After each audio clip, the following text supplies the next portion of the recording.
Mga pinanggana ko mga igsuon, salamat kayo nga nagapabiling kamong nagapaminaw sa tuwang turmanon. Welcome once again sa atong programa Tingog sa Paglaom Special Edition. Magatagi kini sa pulong sa Dios kanhan ay kini pinagi sa usa ka Sabbath School quarterly lesson nga naplastar kini pinagi sa Sabbath School Department of the General Conference of the Seventh-day Adventist Church. Mga pinangga ko mga kaigsuonan ang ato ang tema o suhito nga pagadugukan karon mao kining last days events, katapusan nga mga hitabo sa atong kapanahonan karon. Pero sa dili pa ta mo padayon sa unahan mga pinangga ko mga kapamilya kaigsunan, ako ipabalukan ninyo nga karong adlaw kauban ko ninyo dinhi sa Cultural Center Gym, Sports Complex Cultural Center Gym dinhi sa Santo Tomas, Davao del Norte. Alang sa ikaunom katuig nga pagsaulog sa Thanksgiving anniversary sa LCMFM 99.3. So, akong gihangyo ang tanan nato mga kapamilya kaigsunan, magkita-kita tanan yung tanan, dinhing dapita. Ang tunay na magkapamilya ay walang iwanan. Okay, mga pinangga ko mga kaigsunan, atong ipadayon sa unahan, pinagi sa pag-open nato ko sa kapag-ampo, mag-ampo ta kaigsunan. Dalaygon ubalaan mo nga Dios, nga ikaw sa mga langit. Daghang salamat Ginoo sa mga panalangin sa pagpakiguban mo kanamo. Dalaygon ikaw sa tibok semana nga imo kami gipakaon, giproteksyonan, giamuma, gihigugma, gitagagmay panglawas. Takos kang pagasimbahon ining adlaw Ginoo. Magadayeg kami, magapasalamat kami kanimo. Labi na gyud salamat usab sa unom na katuig nga pagpakiguban nimo sa LCMFM 99.3. Ang tanang mga katawhan magsaulog karon dinhi sa Davao del Norte. Ikaw magapanalangin sa among mga biyahe, mga pagtapok, pag-fellowship, nga ang kainit ug ang gugma among ikauban diha kanimo. Ginoong Diyos, dunggay ito ng mga pangaliupo sa mga nagmasakiton. Ayuhain taon sila. Ang tanang mga naminaw karon panalangini sila. Kining tanan among gitugyan kanimo ginauman nga madawat, pinaagi sa ngalan ni Jesucristo nga among maluluwas. Amen. Okay mga pinangga ko mga kaigsunan, usbon ko atong suhito is Last Days Events, lesson number 11, June 11, 2016. Ang atong K-text makita nato sa Matthew 23:12. Memory text. Matthew 23:12 sa New King James Version nagkanayon. And whoever exalts himself will be humbled, and he who humbles himself will be exalted. Mga pinangga ko mga kaigsuonan, ato makita din hiyog ato mapamalandong ang mga punto sa gipamahayag ni Ginoong Hesus. Ato masabtan nga sa ikaduhang pagbalik ni Ginoong Hesus, sa ikaduhang pag-ani ni Kristo, may usa ka climax o pinakadakong butang nga mahitabo sa Kristohanong pagtuo. Ang una, kadtong iyahang unang pagabot, nga nagpakatao siya sa pasungan sa mga baka, o nagpakamatay sa Kalbaryo sa krus, o tanang nituo sa unang pag-anhi ni Ginoong Hesus, tanang ni avail sa katuyuan sa unang pag-anhi ni Kristo, mao lamang ang dunay katakos nga musugat sa iyang ikaduhang pag-anhi. Nakuha ninyo mga pinangga ko mga kaigsunan. We did enjoy and availed the first coming of Jesus Christ, and now we are preparing now for the soon coming of Jesus Christ. Now, dili pwede mga kaigsunan nga ready ka sa coming of Jesus Christ ignoring the first coming of Jesus Christ. Mas mapalpak pa ka sa kung mapalpak ka sa first coming of Jesus Christ, palpak po ka sa second coming of Jesus Christ. Busa mga pinangga ko mga kaigsunan, atong tutukan karon dinhi ang kinatibuk-ang nasod sa Hudiyo nga diin unsa sila kamitalikod gikan kang Ginoong Hesus. Wala sila mudawat sa pagpakatao ni Kristo dito sa Bethlehem bilang Mesiyas. Ug unsa pud sila pagkadili na pud angayan nga musugat sa pagbalik ni Ginoong Hesus. Ang mga pagpasidaan ni Kristo mga kaigsunan, gitumbok niya kini pinaagi sa tanang nakasulat sa Mateo kapitulo 23. Iya kining gi-address mga pinangga ko mga kaigsunan sa gitawag og mga blind guides. Ang blind guides sa mga pinangga ko mga kaigsunan sumala pa sa 2 versikulo 19 sa Roma, mao ang mga leaders nga dapat magdala sa kahayag ngadto sa kangitngit aron maiwagan ang naa sa kangitngit. Ang Dios naghimo og pakigsaad sa mga katawhan sa Israel. Naghimo siya og panumpa didto gyud mismo sa bukid sa Sinai nga diin iyang giingnan nga kamong ako mga katawhan nga pinili. Pinasahi ng mga katawan, the entire nation shall be my holy nation and shall be my kingdom of priest. Pero mga pinangga ko mga kaigsunan ni atong panahon na sumala pa sa Exodus 24:9 hangtod sa 10, nag-offer pa gyud ang Ginoo og something nga mapainom niya sa mga pare, mga leaders sa katawhan sa Israel for a commitment, for a covenant drink. Og didto mga kaigsunan, ilang gi-enjoy ang ilahang panaghiusa. Pero what happened when Jesus came? Pag-abot ni Kristo for how many thousands of years, pag-abot ni Kristo mga kaigsuonan, nining kalibutan na unsa ang nahitabo. Alang sa tuang kasayuran mga kaigsuonan, gihimo ni Kristo ang iyahang pagpangasaba o pagpamadlong sa mga leader sa simbahan. Matod pa niya sa Kapitulo 23, kung ato lang himuon og summary, mga pinangga ko mga kaigsuonan, ato masabtan o ato makitaan mga pinangga ko mga kaigsuonan. Matod pa niya, see your house is left to you desolate. Mateo 23, versikulo 38. Ang inyong balay, he was referring to the Jerusalem temple, inyong gibiyaan o nahimong biniyaan. But pasabot, gibitalikod ang mga katawang sa Israel, gibiyaan na lang po ni Kristo. Kaya nga naman, what to wait for inside the temple? The people are no longer interested of the celebrator in the temple. Jesus Christ is the celebrator. Si Kristo ang celebrator sa simbahan, mga kaigsuonan. But the people are no longer celebrating for Him. Wala na gipanood. Kabalo ba mo nga ang tanang mga pagpanghitabo dito sa tabernacle, mga higala, as what has been explained in the past of our lesson, gipasabot nga ang tanan dito makalikon, ang pare, ang karnero, ang dugo sa karnero, ang table of showbread, ang bread mismo, ang kandelero, tanan, the light, the bread, the priest, tanan, the sacrificial lamb, the blood of the lamb, are all pointing to the celebrator who is Jesus Christ.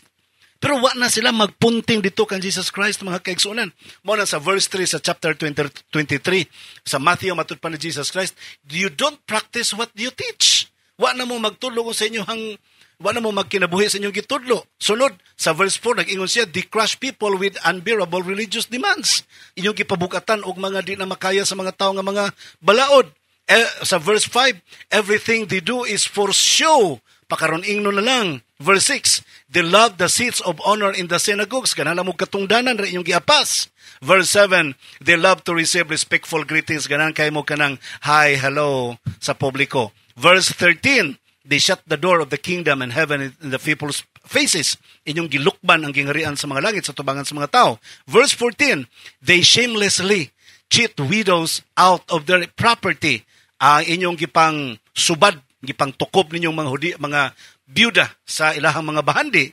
They pretend, verse 14 pag yun, they pretend to be pious by making long prayers. Pinagi sa mga tag-as nga mga pag-ampo. Nagpadayon sa verse 15, they turn the person convert into twice the child of hell that you yourself are. Matod pa, inyong gipang-converter ang mga tao, gihimo ninyong katawhan nako, pagkahuman inyong gitudluan nga mahimong dubli pa kaangayan sa impierno, labaw pa kay kaninyo. Bot pasabot, ilang gipasubraan o pa kadautan ang mga tao. Verse 16, they say that it means nothing to swear by God's temple. Okay, sa verse 16, you blind guides, kung mag-swear mo nga to sa temple, okay lang. Pero kung mag-swear mo offering, dapat buhaton yan ninyo na kay utang na na. Inana ambot pasabot mga kigsun, panalitan, manumpa ka sa temple. No, mag-pledge ka, magkuha kang ilo, magbago na ko, magbinuutan na ko, mag-surrender na ko nimo. Kung di na nimo na matuman, okay ra, matud pa sa mga Hudyo, sa mga Pharisees and Scribes. Pero kung mag-donate ka og something, mag-pledge ka, mingon ka nga, mag-donate ko og 10,000 pesos, nya di nimo tumanon, patay ka, tungluhon gyud ka sa Ginoo. So, mao na ilahang paghihimo kaniadto mga kaigsuonan, no? Sa verse 23, they ignore the more important aspects of the law, justice, mercy, and faith. Okay. Verse 24, they strain your water so you won't accidentally swallow the gnat, but you swallow a camel instead. And verse 25, inside they are filthy, full of greed and self-indulgence. So imong makitaan mga pinangga kung mga kaigsuonan nga mauna ang nagakahitabo sa mga leaders sa Israel. Sa Ellen White, sa Desire of Ages, chapter 68, page 621, matod pa niya, at this time Christ's work bore the appearance of cruel defeat. He had been victor in the controversy with the priests and Pharisees, but it was evident that he would never be received by them as the Messiah. The final separation had come. To his disciples, the case seemed hopeless, but Christ was approaching the consummation of his work. The great event which concerned not only the Jewish nation, but the whole world was about to take place. When Christ heard the eager request, we would see Jesus echoing the hungering cry of the world. His countenance lifted up and he said, the hour is come that the Son of Man should be glorified. In the request of the Greeks, he saw an earnest of the results of his great sacrifice.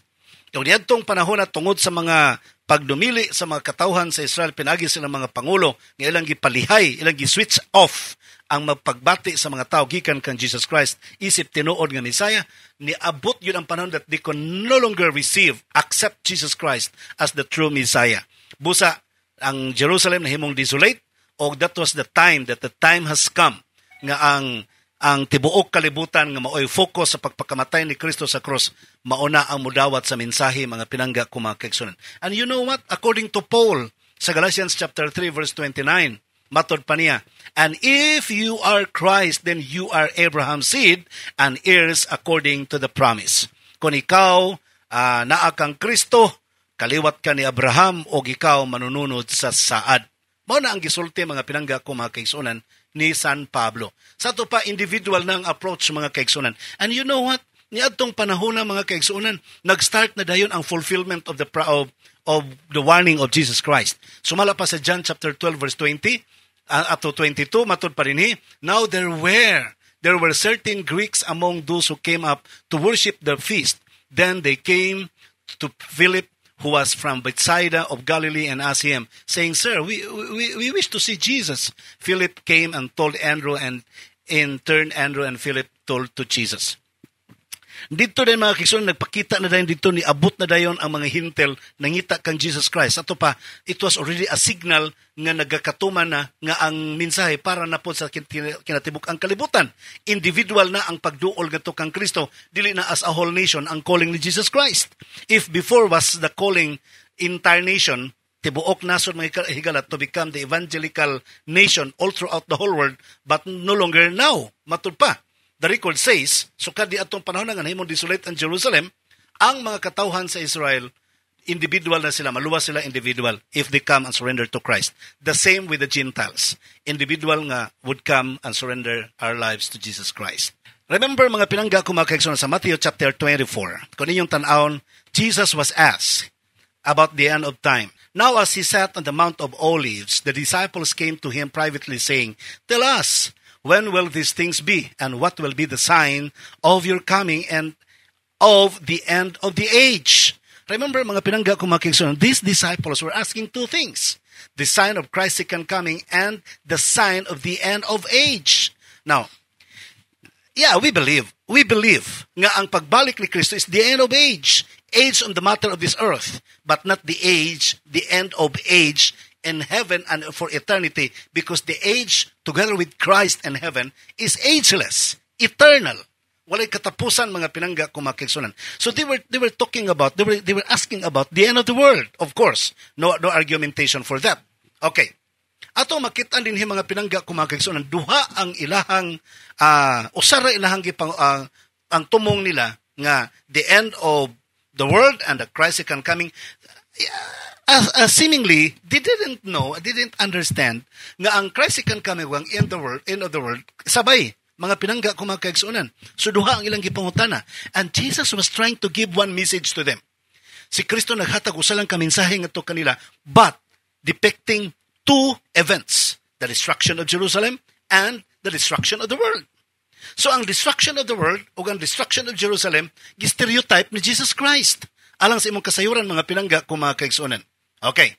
Now, pero gitagaan niya paglaom ang mga tao. Sa verse 13, ang mulahutay hangtod sa katapusan mamaluwas. Verse 14, iwali ang may balita and the end shall come. Okay. So imo makitaan mga pinangga ko mga kaigsunan, niini nga mga punto karon nga ang fall of Jerusalem. Now, let's focus to the fall of Jerusalem. Sa Matthew 24 verses 15 and 16 up to 16. Therefore, when you see the abomination of desolation spoken by the Daniel prophet, standing in the holy place, whoever reads, let him understand. Then let those who are in Judea flee to the mountains. So sa ato pa mga pinangga ko mga kaigsunan, kung makita na ninyo at the moment that the Roman government is now ready to siege of Jerusalem. So that's a time nga makita niyo nga pag magsugod ang gubat mga kaigsunan. Nagkampo-kampo pa lang sila sa palibot. That's a time nga manglayas na mo. Panibat na mo mga pinangga kong mga Hudiyo manaypot pasabot ni Kristo. Do not wait until the attack comes. Kaya kung maabot pang mga pag-atake mga kaigsunan sa Jerusalem, dili na siya pwede. Sawa pa mo atake, nagplaster pa lang, sibat na mo, hawa na mo. Kabalo mo mga pinangga ko mga kaigsuonan nga naminaw karon. Ang nagpabilin sa Jerusalem kay nawili sa kanindot sa Jerusalem, nawili sa mga advantage of life in Jerusalem City. Ang nahitabo mga kaigsuonan, they were all slaughtered. Silang tanan gipamatay mga kaigsuonan. Ang kadtong mga some of them na himong ulipon sa Roman government. Pero ang mga tao, mga pinangga ko mga kaigsuonan nga nang layas, they were all welcomed and accommodated in the Pelia.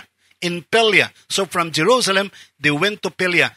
Silang tanan nga nibaktas o nilayas paingon sa Pelia mga kaigsuonan. Wala gyud bisag usa kanilang namatay. Silang tanan naluwas. Now, atong pamalandungon karon mga pinangga ko mga kaigsuonan nga nagpaminaw. Duha ka butang as what I have told you. Ang point ni Jesus Christ. The end of Jerusalem, ang katapusan sa Jerusalem, katapusan sa kaluwasan sa mga Hudyo as a whole nation, nya mapulihan ng individual nga pagduol, ug ang katapusan sa kalibutan. Okay, ang katapusan sa kalibutan, mga kaigsuonan, gipakasama sa katapusan pod sa Jerusalem. Ang pagkatapos sa Jerusalem, wala magsugod sa diyang gisunog ang Jerusalem. No, sa dihang nagkampo-kampo na ang mga sundalo dito sa Jerusalem. Kabalo ka mga pinangga ko mga kaigsuonan, as far as the history is concerned, katulo in taon nagkampo-kampo. Galing lang nangahawa. Nag-start sa 63 AD, nagsugod na sila kampo dito. Nyawa madayon. Hangtod didagan pagka 65, wa madayon pagka AD 70 na dayon. Sa ato pa 7 years pa. Sa ato pa within 7 years pa mga kaigsuonan, may tsansa na unta silang nga mulayas, may tsansa na unta silang mulakaw mga kaigsuonan musibat, pero wala ang ilang gipaabot ang real destruction of Jerusalem. Aya pa sila musibat, and in which dili na sila makasibat mga kaigsuonan. The same with our time today. Sa atong kapanahonan usab karon mga pinangga ko mga kaigsuonan, I would like to tell you, matud pa ni Sister White sa Testimonies Volume 5, page 465, as the siege of Jerusalem by the Roman empires was the signal for flight to the Judean Christians, so he assumed of power on the part of our nation in the decree enforcing the people's Sabbath will be warning to us. It will then be time to leave the large cities preparatory to leaving the smaller ones for retired homes in secluded places among the mountains. Usbon ko Testimonies Volume 5, pages 464 to 465. So dinhi mga pinangga ko mga kaigsuonan, we are clearly instructed by Sister Ellen White when Papal Sabbath be declared as the national sandalo, and it is we expect it to happen in the United States of America. Kung ang United States of America clear na gyud kay siya nga mo declare og national sandalo ang Amerika, kita mga kaigsuonan sa wata sa Amerika, mga tanang nasod sa tibok kalibutan, matud pa ni Sister White, signal na nga manghawa mo sa mga dagkong syudad. Unya, ang mga gagmayng syudad, pangandam. Pero ang daa sa dagkong syudad, sibat diretso. Davao City is a large cities. Members siya sa large cities. So, dapat pag national sandalo sa Amerika, layas din tang tanan mga pinangga kung mga kaigsuonan. Hawa ta sa Davao City. Di kayo mag-una-una mo panghawa daan karon, mag-country living, manghawa sa dakong syudad, mangadtog marahan, tragi hapon sa Davao City, nangaon sa Manoy. Pagklaro daw mo. Sorry kaya pakapim lang to mga pinangga kong mga kaigsuonan. Hawa gyud sa mga dagkong syudad, dili kay mo adto lang sa marahan nga nara sa duol kaayo, syudad ra gihapon sa Davao. Okay, so inana ang kahintang mga kaigsuonan. Ang punto, pag-abot na sa national sandalo, i-enforce na gyud sa Santo Papa nga sandalo na gyud. Okay, through the United States of America. Now, atong masabtan din karon mga pinangga ko mga kaigsuonan nga ang punto nga ang pagkablaglag sa Jerusalem. Now, remember that Ellen White, for many writings of Ellen White, atong masabtan nga ang Seventh-day Adventist Church life in this world, gipakasama niya sa mga taga-Jerusalem. Hay, mga pinangga ko mga kaigsuonan, dinhi karon. Ang Jerusalem, tungod sa ilahang mga leaders, nga wala na magtagad sa mga pagtulunan ni Ginoong Hesus. Nahimong desolate ang Jerusalem. Wala magpasabot nga kumo kay leader ka, anointed ka, pari ka, anointed ka, dinihog ka sa Ginoo. Di na ka masayop bisag unsa nga palisi imong himuon tama na ka kay tungod dinihog ka sa Ginoo. No. Sukad pa sa unang atong leksyon wala magtudlo niya na. Gipasabot gyud og maayo sa tuwa nga ang mga leaders mao pagani maoy hinungdan sa mga apostasya nga nagakitabo sa tong iglesia. Ang mga miyembro nahimo lang mga biktima. Now, si Sister White, iyang gidevelop pag-ayo ang komentary sa 1 Peter chapter 4 verse 17 that judgment will start in the house of God. Ang paghukom mag-una sa balay sa Dios. Now, usa may version ani sa Seventh-day Adventist Church sa writings of Ellen White sa Spirit of Prophecy books. Ang closing of probation mag-start mga kaigsuonan sa katawhan sa Dios. At the siege of like at the siege of Jerusalem, sa pag-siege of Jerusalem mga kaigsuonan, that was the judgment of God for Jerusalem. Kung ang pag-siege of Jerusalem gipakasama sa National Sunday Law nga mo-attack sa Seventh-day Adventist Church, so the same ang pag-attack pod sa America against God's people who are keeping the Sabbath, mao pod ang siege of Jerusalem. So that's at that time close na pod ang probation, judge na gyud pod or na judgment na may judgment nang nadawat ang katawhan sa Seventh-day Adventist Church. So ang kadtong dili ready mga kaigsuonan, ang wala mo follow sa instruction, mga matay o mga wala. Now, kinsa man kaha kuno ang posibleng dili mo biya sa syudad panahon sa Sunday Law. Ang mga Adventista, walay problema. Manlakaw ta mga kaigsuonan, pero kadto mga dagkong negosyo, mga dagkong mga kwan, di po ta maka-judge. Pero posibleng mawili sila silang negosyo. Wala ko magsulti nga di ta magnegosyo. Dili na lang po manginabuhi. Pero ang punto rin na, what is your spiritual preparation? Discernment of the Christ second coming. So, ang ni-follow sa instruction, nabuhi. Ang wala mo follow, nangamatay mga kaigsuonan. Ang nag-una-una, nangamatay gihapon. So, nga to ang gipaabot ni karon mga kaigsuonan, ang timing. As per instructed by the writings of the Spirit of Prophecy. Okay. Now, atong tutukan din karon mga pinangga ko mga kaigsuonan, nga we are waiting for the Christ's second coming. Daghan ang mga Adventista nga mga wala sa pag-alagad during the National Sunday Law, daghan po ang mupuli nga mga naminaw. Kadtong pagduol nila sa mga hintel, dito kang Mark, nito kang Philip, kang Andrew, nangutanag, where is Jesus Christ? Kato signal na to, nga open na ang hapit na ma-destroy ang Jerusalem, og ang mga tao, mga kaigsuonan, mao na mangita, ang mga Gentiles na mangita. The same with our time today. Grabe na ang mga signal, mga kaigsuonan, nga paingon na sa siege of Jerusalem, siege of the proclamation of the National Sunday Law. Nga naman, daghan na kay mangutana nga, we are here, we want to join with you. Mga non-SDAs, naminaw sa tingog sa paglaom, naminaw sa LCMFM, muadto na sa mga simbahan kay magpabautismo. So nakita ninyo karon mga kaigsuonan ang link, ang kapariha. So dapat, ready na, ready. Okay, ready na. Let's now get ready for the Christ's second coming. Kaya nga naman, ang nagkikita po sa pag-siege of Jerusalem, na makita na po nato sa atong kapanahonan karon. Ang mga Hudiyo, nakurat na sila naman yung mga Gentiles, nga mga naman, mangita naman kan Jesus Christ. The same with our time today. Ang mga non-Seventh-day Adventist, mo na po'y mangita, oy, magpa-Bible study mi, yung sama mo, naminaw mi sa Lord Cry Ministries, nangiminaw mi sa Hope Channel, naminaw mi sa Hope Radio. So gusto na po silang magpabautismo. Nakapalit ng mga libro sa mga literature evangelist. So gusto na po silang magpatalinghog sa kamatuoran o mudawat sa kamatuoran.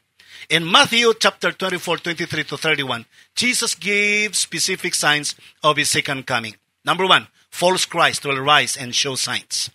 Second, outstanding phenomena will be seen in the sky and on earth. Third, His coming will be physical and everyone will see Him. Fourth, He will come as a triumphant king. The coming of Jesus Christ is very clear.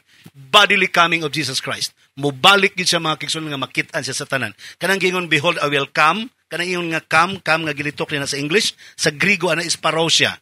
Parousia meaning bodily presence of coming of Jesus Christ. Now, in 1 Thessalonians chapter 4 verse 17, Jesus will come back to take us home, just as sure as He was born, lived and resurrected, and thus we shall always be with the Lord.